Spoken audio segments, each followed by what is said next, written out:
तो क्या बेजान चीजों का आप पर असर पड़ता है?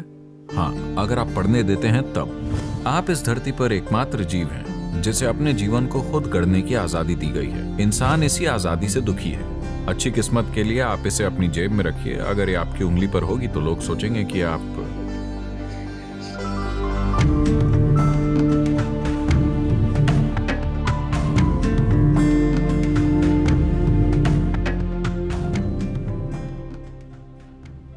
सर, भारतीय समाज में जब लोगों को कोई परेशानी होती है, मान लेते हैं कि कोई बीमार है, तो 3 तरह के लोग होते हैं। पहले वो जो अस्पताल जाएंगे, दूसरे वो जो मंदिरों की ओर भागेंगे, और फिर तीसरे वो लोग हैं जो ज्योतिषी के पास जाएंगे। तो हमें असल में शुरू से ही सिखाया जाता है कि बेजान चीज़ें और हमारे आसपास की चीज़ें हमारे जीवन को कंट्रोल करने की ताकत रखती हैं। मिसाल के लिए, ये मिसाल के तौर पर मेरी माँ ने 2-3 साल पहले मुझे एक अंगूठी पहनने के लिए कहा था जिसमें एक रत्न लगा था। मैंने आज भी पहनी हुई है क्योंकि माँ ने कहा है। आपको इसे उतारने की जरूरत है, वरना लड़के सोचेंगे।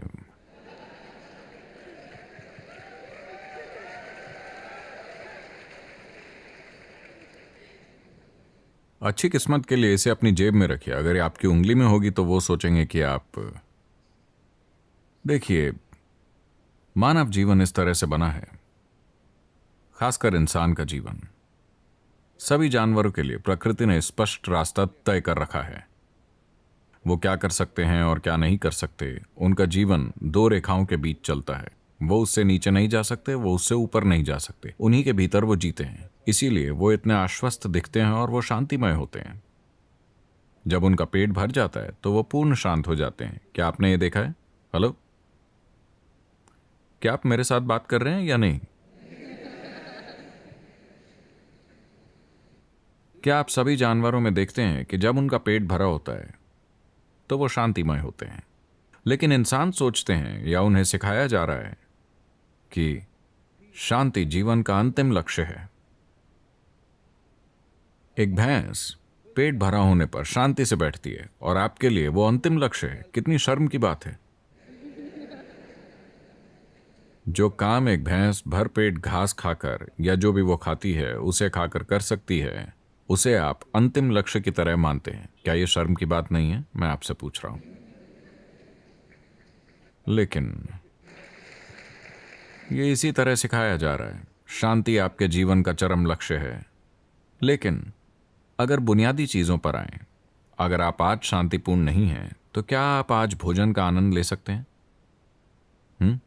नहीं। क्या आप सड़क पर घूमने का आनंद ले सकते हैं?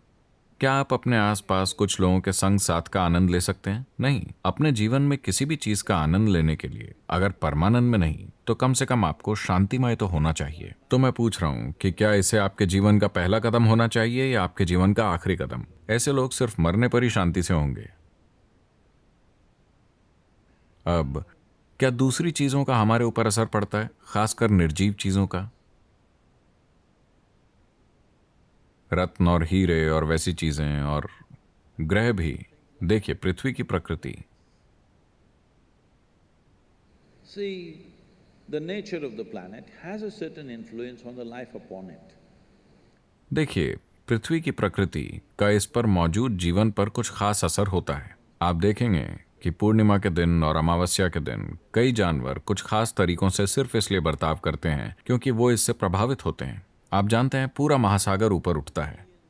जब लाखों टन पानी से भरा महासागर ऊपर उठ पाता है, तो जब आपके शरीर का 72% हिस्सा पानी है, तो क्या आपको लगता है कि ये बिल्कुल ऊपर नहीं उठेगा? ये ऊपर उठता है। तो मुझे नहीं पता अगर आप इसके प्रति सचेतन हैं, लेकिन भारत में ज्यादातर लोग जानते हैं। सिर्फ भारत में ही नहीं, कहीं भी जहां भी पागलखाने हैं वहां लोग इसके प्रति सचेतन हैं। पूर्णिमा के दिन और अमावस्या के दिन लोगों के मन में अशांति का स्तर ज्यादा हो जाता है। तो लोगों को लगता है कि अमावस्या और पूर्णिमा से पागलपन होगा। नहीं, ये सच नहीं है। अगर आप बहुत प्रेममय हैं तो पूर्णिमा के दिन आप ज्यादा प्रेममय बन जाएंगे। यदि आप बहुत आनंदमय हैं तो पूर्णिमा के दिन आप ज्यादा आनंदमय हो जाएंगे। अगर आप थोड़े सन की हैं तो आप ज्यादा सन की हो जाएंगे। जो भी आपकी क्वालिटी है वो उस दिन थोड़ी बढ़ जाती है। तो जो लोग रोमांटिक हैं उन्हें पूर्णिमा का दिन चाहिए। जो लोग ध्यान करना चाहते हैं वो पूर्णिमा का दिन चाहते हैं। जो थोड़े पागल होते हैं वो पूर्णिमा का दिन नहीं चाहते। असल में यह आपके गुण को बढ़ा देती है। बेशक आज एक दूसरे तरह का किताबी विज्ञान चल रहा है जो सिर्फ प्रयोगशाला में होने वाली चीजों को देखता है, किसी दूसरी चीज पर ध्यान नहीं देता। वो लोग कहते हैं कि यह सब बकवास है। नहीं, अगर आप अपने शरीर पर ध्यान देते हैं तो बिना ऊपर देखे, बिना कैलेंडर को देखे आप खुद से जान जाएंगे कि पूर्णिमा कब है, अमावस्या कब है। अगर आप अपने सिस्टम पर पर्याप्त ध्यान देते हैं, क्योंकि आपके सिस्टम में खास बर्ताव दिखता है। लेकिन इंसान के साथ समस्या ये है, या लोग इसे एक समस्या की तरह देखते हैं, अगर आप किसी संभावना की पूरी खोजबीन नहीं करते तो आपकी दृष्टि में वो एक समस्या जैसी दिखती है। What is a problem is always a possibility, isn't it? एक समस्या हमेशा एक संभावना होती है ना? आपको ये अच्छी नहीं लगी? जो एक संभावना है, अगर आप उसकी खोजबीन नहीं करते, अगर आपको ये एहसास नहीं है कि संभावना क्या है, तो वो आपको एक समस्या जैसी लगेगी।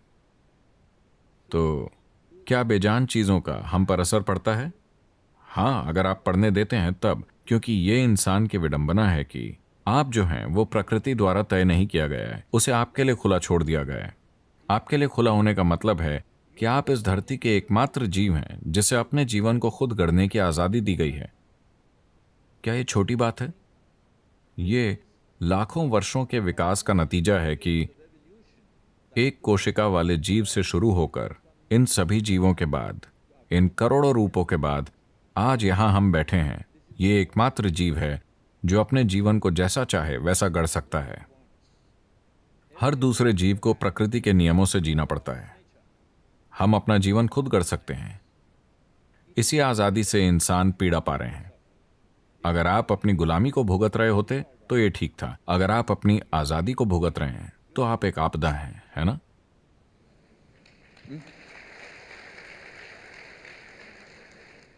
आप अपनी दास्ता को भुगत रहे हैं, आप किसी चीज में बंधे हुए हैं, आप उसकी पीड़ा सह रहे हैं, ये समझ आता है। लेकिन आप इसलिए दुखी हैं क्योंकि आप आजाद हैं। ज्यादातर इंसान इसीलिए दुखी हैं क्योंकि वो आजाद हैं। वो हमेशा हर समय खुद को किसी इंसान या किसी चीज से बांधने की कोशिश कर रहे हैं क्योंकि आजादी उन्हें डराती है। क्योंकि आजादी एक मार्ग रहित रास्ता है। आजादी एक खुला इलाका है, कोई तय रेखा नहीं है। क्योंकि कोई तय रास्ता नहीं है तो ज्यादातर लोग आतंकित महसूस करते हैं। लेकिन मानव जीवन में सबसे बड़ी चीज आजादी है, क्या ऐसा नहीं है? हेलो? इस संस्कृति में सबसे महत्वपूर्ण ईश्वर नहीं है, स्वर्ग नहीं है, बल्कि मुक्ति, मोक्ष, आजादी ही सबसे महत्वपूर्ण है। यह स्थापित हो चुका है कि आप जो भी करें, आपको मुक्ति खोजनी चाहिए। आप अपने जीवन के साथ जो चाहे कर सकते हैं, पर वो प्रक्रिया आपकी मुक्ति की ओर होनी चाहिए। आपको हर दिन आजादी के ऊंचे से ऊंचे स्तर की ओर बढ़ना चाहिए, वरना आपके जीवन का कोई फायदा नहीं है, क्योंकि आप जीवन की प्रक्रिया में उलझ रहे हैं।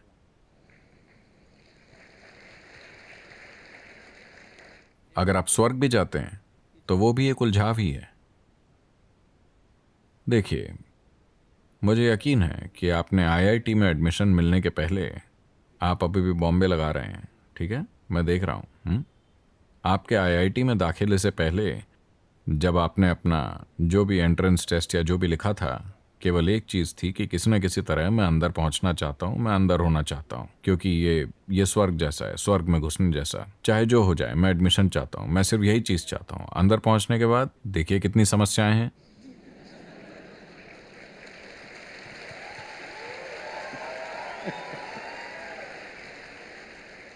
मैं आपसे एक आसान सवाल पूछ रहा हूं, इस धरती पर होते हुए क्या आपके पास कोई सबूत है कि आप पहले से ही स्वर्ग में नहीं हैं और इसे बर्बाद कर डाल रहे हैं? क्या आपके पास कोई सबूत है? मान लीजिए कि आप इस सौर मंडल से उड़कर बाहर चले गए और फिर पूरे सौर मंडल को देखा।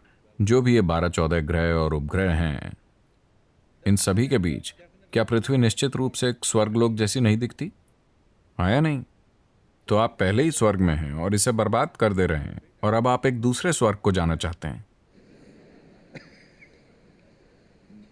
ये संस्कृति स्वर्ग को महत्व नहीं देती, भगवान को महत्व नहीं देती, केवल आजादी को महत्व देती है। हम सृष्टि और सृष्टिकर्ता से भी आजाद होना चाहते हैं।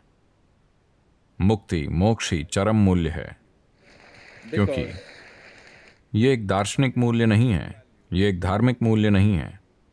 ये ऐसी चीज है जिसके लिए हर जीवन लालसा कर रहा है। बात सिर्फ इतनी है कि ज्यादातर इंसानों के पास दूरदृष्टि नहीं है, तो वो इसकी लालसा किश्तों में कर रहे हैं। देखिए, लोग अभी जो भी चाह रहे हैं, अगर उनके पास कुछ नहीं है तो वो कहेंगे अगर मुझे रोज 100 रुपए मिल जाएं तो शिव जी मुझे बस इतना ही चाहिए।